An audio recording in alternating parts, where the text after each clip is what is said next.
I just had to accept the fact that I really like melody. I love harmony. I discovered I can put that together pretty decently. So, yeah. And then also I'm insecure. So I'm like, let's just put a lot of delay and reverb on my voice so no one can hear the the my any kind of imperfections.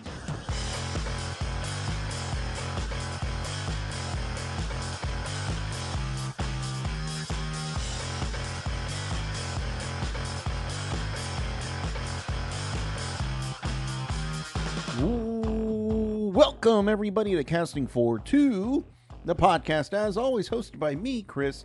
Welcome, everybody, to episode number 496. Exciting episode for you all today. One of my favorites, and this will actually be the last interview podcast of the year. And what does that mean? You're asking yourselves. Well, I got a cool surprise coming up at the end of the week, right before Christmas, so be on the lookout for that. Something new and different that I'm very excited about. Of course, socials at Casting2, follow me, or casting2.com. Take you everywhere you need to go. My guest for today is a phenomenal musician, songwriter, singer, from the band Powder Pink and Sweet. Cris Verso is on the podcast today. Such a phenomenal chat, just so lovely. The band has a new album. Their debut album, Little Stories, is out right now. Came out at the beginning of November. It's available. They have a vinyl available for purchase, and I recommend you all checking it out. And if you like it, pick up the vinyl. Please, it's good stuff. And Cris, it's such a lovely, beautiful person. I'm so happy to have chatted with her. But I'm done talking. We need to get into this chat. So everybody sit back, relax, and Cris, take it away. Oh, there you are. Hi. Sorry. No, I didn't, my speaker was down. Oh, like, no, I could hear you, and I was just, oh no. No, I'm not very Zoom savvy. So I was like trying to, I don't know. Anyway, well, we're here. We did it, and that's the end. So have a good rest of your night. No. Yeah, you too. Thanks a lot. Yeah, it's, I used to record a lot on Skype, and but this was before the pandemic. And then when the pandemic happened and Zoom really blew up, everybody wanted Zoom. So I was just like, I guess I can keep Zoom. But me being the weirdo that I am, I prefer like any sort of record or video chatting software, whatever it is, just to keep me on my feet. You know what I mean? Yeah. I always appreciate a challenge, and if there's one that I've never heard of that I'm just like, ooh, can I record off of that? Let's find out. So cool. So that's me. How are you doing today? I'm good. Just super busy. Yeah. Work stuff, band stuff, life stuff, grocery stuff. Groceries, yeah. Work and band stuff. My work, this is our busiest month. Well, October and November are our busiest month. So of course I scheduled release dates in October and November, so that's fun. So I'm trying to juggle work and the band stuff, which I didn't really know what to expect because I've never done this type of level of music release before. So yeah, that's it. And yeah, that's what's keeping me a little crazy right now.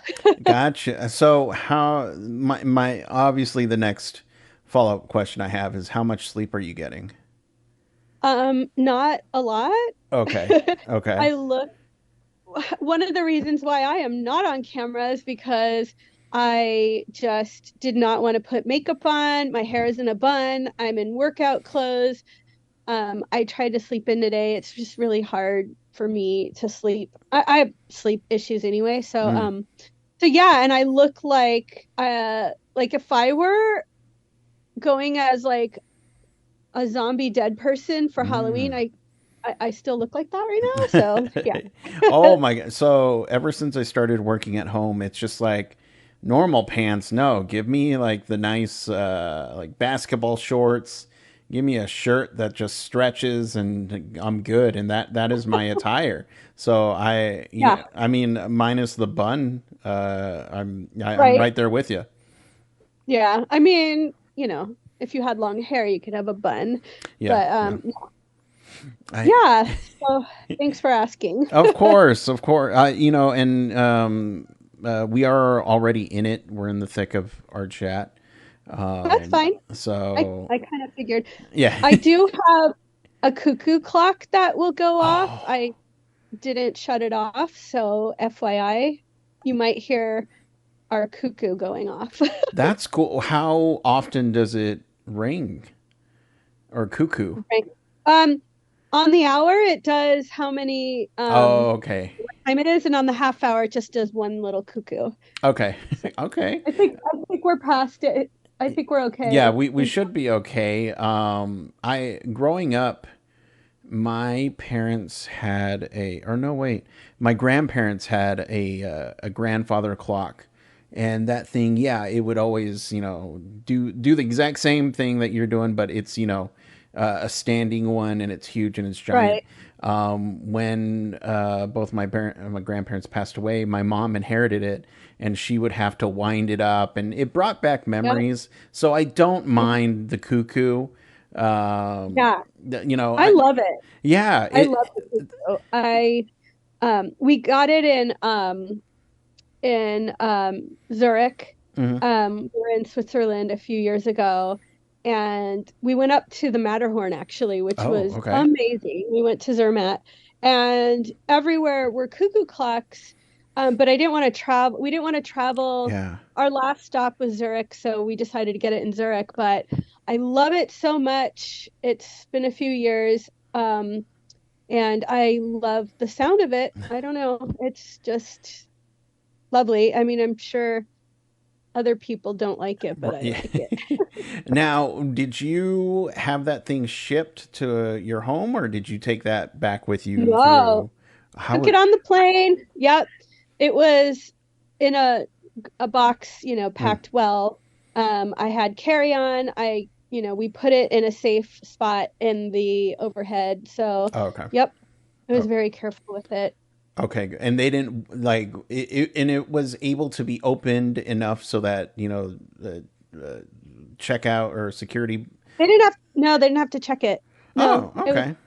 yeah, because it was just purchased. I don't know why, but maybe, yeah, I have no idea why. Maybe they're used to it because we flew out of Switzerland home, I think. So, I think they're used to probably that type of thing. Maybe. I don't know. Okay.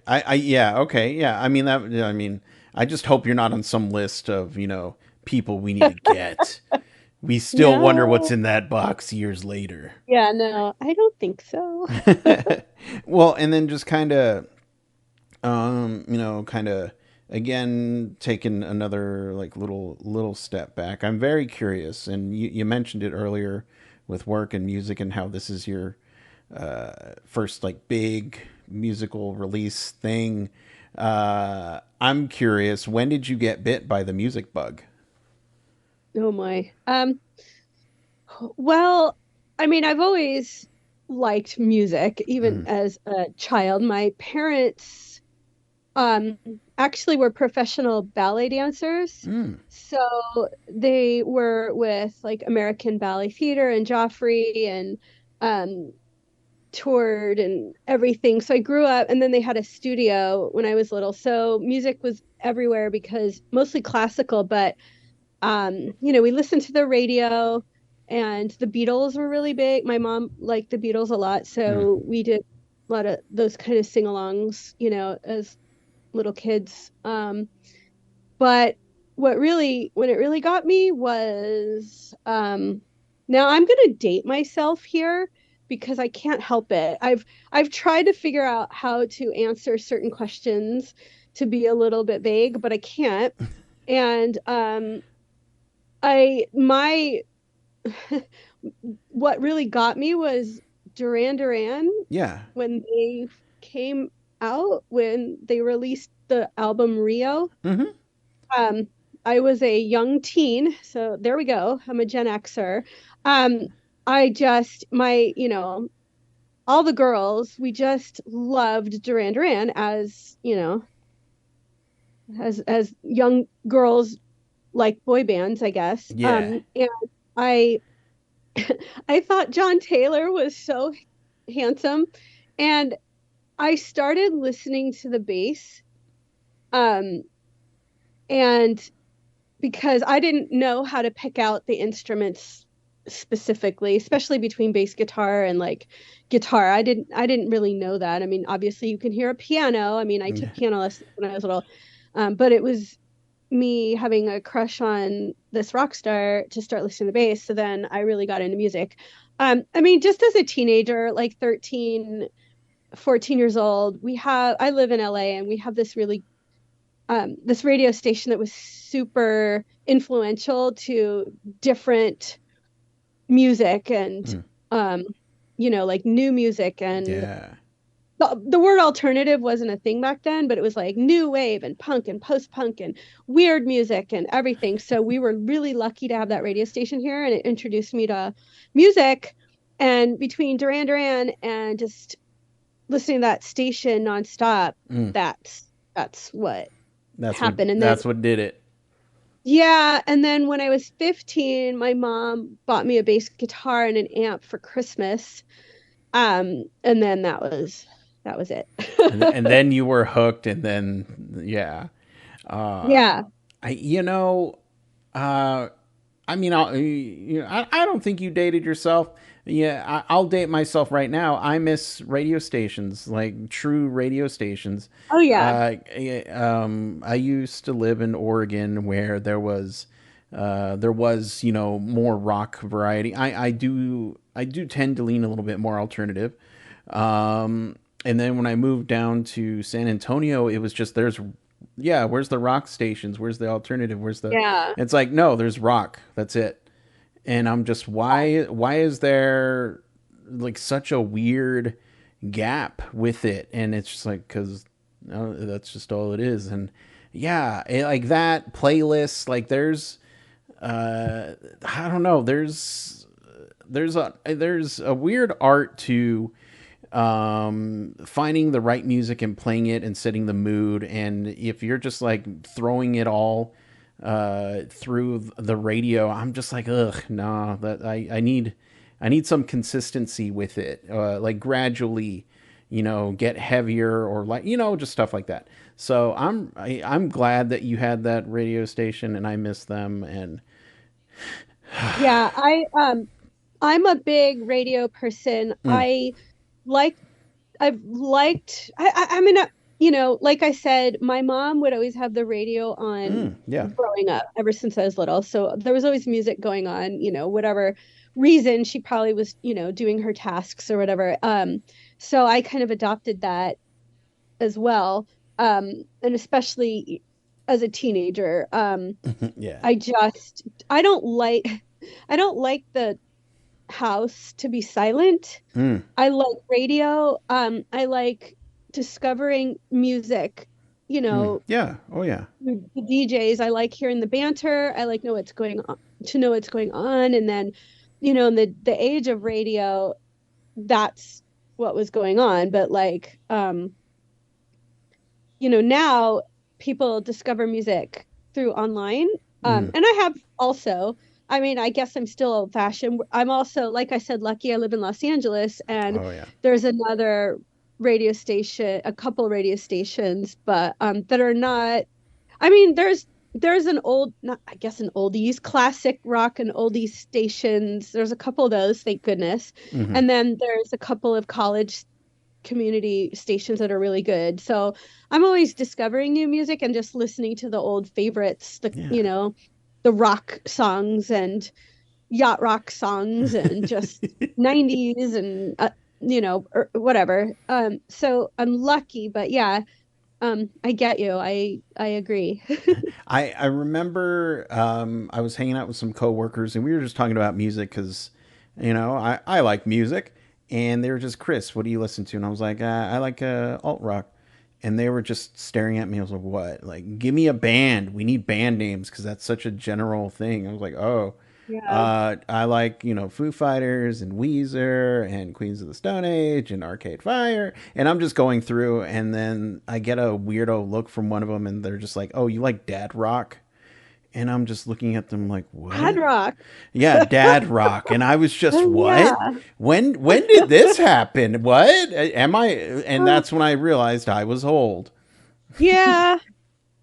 It's funny. Because I've always been into music that old people didn't like. Yeah. And now the stuff that I guess, I guess I'm speaking in a biased here, but the stuff that Gen X pushed through with that created alternative, created those terms and, made punk rock big or, bigger or influenced bands is now parents rock. Yes, grandparents. Like I see on Facebook friends from school who have grandkids and I'm like, oh, I am not where you're at all.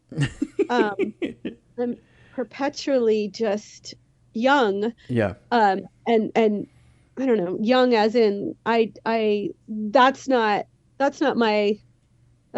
been my trajectory. And I'm still just, kind of music is the main driver of my life. Not just playing, just always been listening, always going to see shows and all around, it helps get through hard times and celebrate good times and, everything. So, I'm happy, but yeah, it's funny how, things when you get older, you're like, oh, my music is a little outdated, I guess. Right. And yeah, no, I'm the same way. There was a brief moment when my work at home job went on site and I was incredibly pissed off because I couldn't listen to music. And because I have music going all day because that's just, what I like to do when I'm working. And I'm the same way, whenever I would write short films and I would, give it to actors, I would give them a playlist of what I think the character would listen to. Because I'm just like, music just has such a powerful way of invoking emotion, setting the tone. Like, I don't know. I'm right there with you where like music is life. And it can do so much, and that's I'm right there with you with it. Yeah, yep, that's exactly, music. And well, more I listen to a lot of political podcasts now, so that's kind of, or local, one of the local stations has news up until a certain time, so I listen to that. But yeah, the older I get and the more, well, basically since this, I guess, current political climate, I've been more wanting to keep abreast of all what's going on. Yes. More, but yeah, definitely mix it in. The music and the podcasts and local stuff is my life now. I was listening to the album, and it's so beautiful, and I'm just wondering how long it took you to get to that particular style. Well, so I am admittedly not like an old shoegazer at all.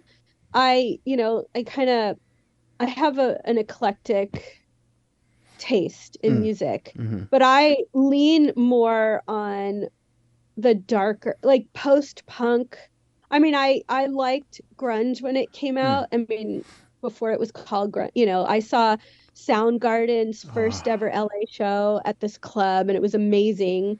Like again, living in LA, we're lucky to have a lot of, you can go see bands and before, you don't even know what's going to happen. Mm-hmm. I like Britpop. I Mm. like, I've been in actual like ska bands. That was kind of my first big thing but they're more traditional, not the ska punk. We were doing more reggae, rock steady stuff. Oh, okay. Yeah. Um, Yeah. Yes. So I have an eclectic taste and, you know, on the radio, I mean, we would hear Lush and Ride. And I liked all those, Catherine Wheel, My Bloody Valentine. I remember their video coming out and Cocteau Twins. There was around the same time and Jesus and Mary Chain. It was all like, I don't know if it was 89 or 90 or something around this couple, and I'm like, oh, these are cool. And to me, it was more like, oh, this is kind of more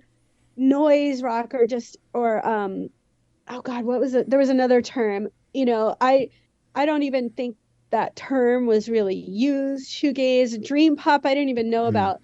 But I I joined a band from an old college friend in I don't know what year it was. Um maybe 2010, 20 not 2009, somewhere around then. Mm-hmm. And the music that they wrote, the comments were, oh, this is kind of shoegazy, kind of, but it was really dark. Mm. We didn't know. We were just kind of like, it's just what it is. And but my friend and our singer, she, both of them, they were, into these bands a little bit more. And so we were just kind of listening. So I kind of got reintroduced and started looking it up. And I really thought, and being in that band, I really started learning from the style we were doing, as well as like, well, I like singing, and I have a soprano voice, and my voice didn't really fit in with the style of ska we were doing Mm. because I don't know if you know anything about like the traditional ska rocksteady, but a Mm-hmm. lot of that is modeled after like soul or whatever, and the singer is a little more, I don't want to say belty, but like it's just a different style of singing, and I would struggle because my comfort zone is really high, Mm. so I would like I'm going to do the high harmonies and everything. So when I kind of started listening more in depth to the women singers, I'm like, wait a minute, I can do this. This is pretty and I really like Yeah. it and it's comfortable and sonically melodic to me. So when that band broke up, I kind of like there's a guitar in my house. I had never played guitar ever before. I'm a bass player. Yeah. So I kind of just picked up the guitar and plugged it into my iPad. And I'm like, GarageBand. I'm like, well, I don't know how to use any of this, so I'm just gonna teach myself. Yeah. And I just started fiddling around, and you know, I feel like kind of like, you get that like imposter syndrome, but Yes. Yeah. with the technology and the available plug-in effects, and I know how to play music. Like I could get around, like obviously, you know, I started with one string, playing the guitar like a bass, but then layering sounds Mm. and experimenting with effects. And I that was the first couple of songs I've ever written by myself. So um that was around 2015. I Mm. kind of 2014, 2015, I'm like, oh, I'm gonna try this. And my former bandmate would help me because he's the one I was really influenced by his guitar playing. And he's like, you don't need to play chords. You can play one note if you need to, and you can fill out the sound that way. I mean, eventually I started learning a little bit more as I went along. But yeah, that's kind of how it started. Um, I just taught myself, and I know song structure, Yeah. but it was experimenting, and I just felt just really good. Like it just made me feel good. And and kind of going back to my past, like, I was into punk. I loved, like, well, death rock, goth and stuff. And, I'm very big on 80s bass lines because everything was dance oriented back then. So Right. you'd have guitars, but you have these disco beat, bass and drums. So that was an influence. So um, I'm like, okay, I'm gonna do that, and then just shove some guitars and see what happens. But like I've always liked melodic, and I don't know. I don't know if this is true with you and your evolution, but there's some times where you're like, well, I got to be cool and I got to like this weird offbeat music that doesn't have melody. And I just had to accept the fact that I really like melody. I love harmony. I discovered I can put that together pretty decently. So, yeah. And then also I'm insecure. So I'm like, let's just put a lot of delay and reverb on my voice so no one can hear my any kind of, imperfections. Right. And then I'll get better. But my voice teacher's like, you need to stop that. Your voice sounds great. So I think that's kind of like, that's how it evolved. Well, so do you have a hard time listening to yourself then? I don't anymore Mm-hmm. because I will fix, if I hear something that I don't like, I will work on it and fix it. So now I actually am like, wow, I'm not that bad anymore, but my speaking voice, so this interview, if I hear it back, I will cringe. I have, as you can hear, kind of a Valley girl teenage voice. And I grew up in the Valley. So yes, there's the Valley girl, but I can't shake that. Yeah. So I hate my speaking voice, and I have a little bit of a lisp. So that drives me nuts as well. But my singing voice, I've worked on a lot. And I also mix a lot. I mix my own vocals, and I mix most of my songs. Some of the songs have help from other people. So when I hear something I don't like, I'm like, got to redo it, got to fix it. So I think I've gotten my voice at least to a place where I can hear it. Gotcha. Okay. I mean, I again, listening to the album, I was just like, wow, this is very beautiful. This is very pretty. And it's type of music where I'm so glad I have a podcast and am able to receive music on the regs just to be like, oh my gosh, this band I've never heard of. Let's do a deep dive. Let's go into it. And that's just kind of hearing you saying how discover new music, like host a podcast and talk to musicians. That's my way of doing it, because I'm spoiled with the amount of music that I get, and I'm so just thankful that I get to be in the know, and yeah, and again, this phenomenal album, and also I think you have a lovely voice, speaking voice. Okay. Oh, thank you. Of course. Well, like I said, I'm a little insecure about it, but I'm glad it doesn't come off too crazy. Although I do tend to ramble, so just, feel free to interrupt. Yeah, no, I mean, I'll never interrupt. That's the mannerisms that I've inherited by my parents. But also, the less I have to talk, the wonderful. as long as the guest talks, hey, all right, we got an episode. But yeah, so, and then just kind of I'm so interested in your answer. There's no right or wrong answer, but for somebody like you who's just listened to a whole lot, loves a whole lot, different styles, stuff like that, what makes a good song for you? There's the cuckoo. I don't know if you heard that. What makes a good song? Yeah. Um, I I can't answer that like technically, Yeah. but emotionally, I am attracted to something with either an edge or maybe a melancholy. I am I've been going through a Radiohead phase for the past Mm. few years, and Mm-hmm. especially during the pandemic.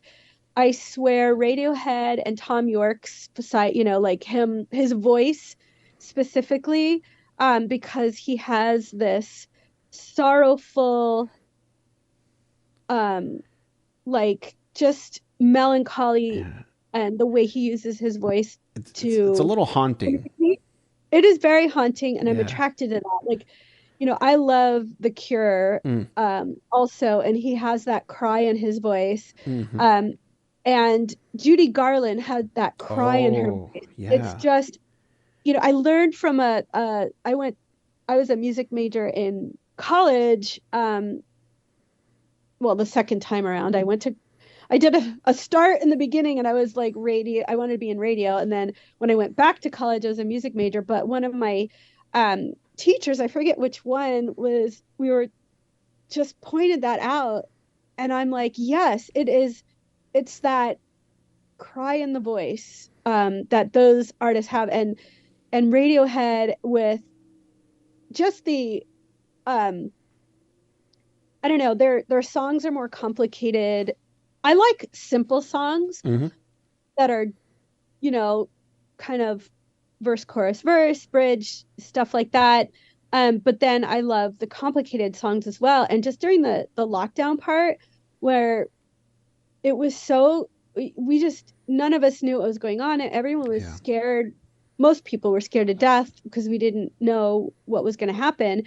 I just was like, I listened to my husband's chagrin, because he likes Radiohead as well, but I was like, I'm on this mission here. And so I was like, luckily they have like a plethora of live performances. So I'm like, all right, but it was just, I don't know. So that's kind of like what I am attracted to, or an edge, like, Mm-hmm. um, yeah, all of my favorite bands are just have that, they have that foot in the, I don't want to say dark side, but the subculture, Yeah, and you can tell there's there's a little bit of darkness. There's yeah, there's some shade under that tree going on right now. yeah. And like with my songs, um, if when I'm starting them, well, usually I always have a note that's bending to a minor, because I most of them cannot just be a major happy song. I mean, I Mm. have one song, I think there's two songs that are a little bit happier. Blue Sunshine was actually the first song I wrote. Mm. Um, and but it's not all happy go lucky. And I like it, but I do like pop songs. I mean, Yeah. like I said, The Cure, I mean, I tend to like The Cure's darker stuff, but you know, I there's songs of theirs that I adore that are, I love his whimsical happy stuff, but it's always got that tinge of Robert Smith. So, and then the Yeah. bass. So yeah, so like in my songs, I like a balance Mm-hmm. between a little bit lighter and the heavier, darker stuff. So I guess when thinking about it, so I've been thinking about it a lot lately, is there's always this undercurrent, I look at it in a visual as like we have this stuff going on top, like the world, and then there's this dark kind of sewer water, not sewer water, but a dark stream Yeah. going underneath, under the road, under the ground. And it's always going to be there. I don't want to say sewer water. Take that out. Because it's not poopy. it's just dark, it's just dark.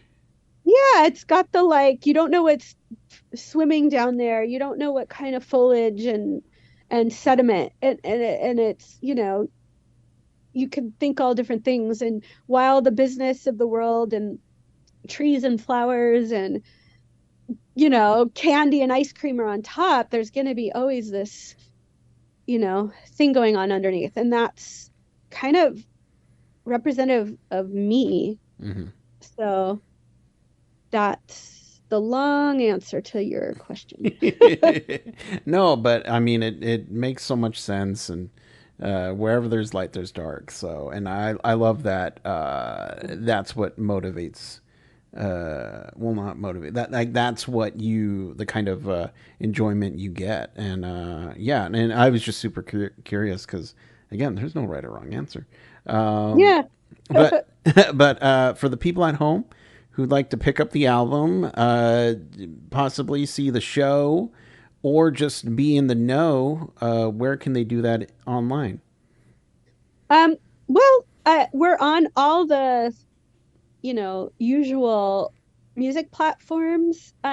If someone wants to collect or likes to listen to vinyl, we do have some lovely vinyl available through Bandcamp. If you're interested, we're on that, and maybe on some local radio college stations. Yeah. We'll see. But Cris, thank you so much for chatting with me. Absolute pleasure. Come back whenever you like, okay? And we can talk even more about music. Yeah, I would love that. Thank you for liking the music and thinking it's beautiful. That is such a compliment, and inviting me to have a chat with you. I am honored and I appreciate it, and I love talking music, so anytime. Oh, fantastic. But I'll let you go. Try to relax as best as you can. But I hope you keep staying safe and healthy and have a wonderful rest of your day, okay? Thank you so much, Chris. I appreciate it. No problem. Bye-bye. Bye-bye.